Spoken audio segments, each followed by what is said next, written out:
ওমা তুমি এখানে বসে কি করছো গো? পটল কাটছি, পটল পোস্ত করব।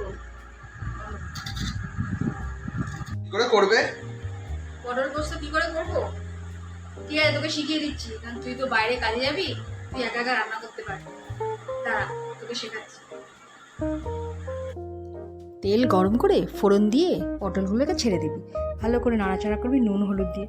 ভালো করে ভাজা হয়ে গেলে তার মধ্যে কি করবি, একটু টমেটো বাটা দিয়ে দিবি, 2 চামচ কাঁচা লঙ্কা বাটা, আর তারপরে এরকম ভালো করে কষাবি। যখন তেল ছেড়ে দেবে ভালো করে তার মধ্যে পোস্ত বাটাটা দিয়ে দিবি বা বাদাম বাটা, নাড়াচাড়া করে একটু চাপা দিয়ে দিবি।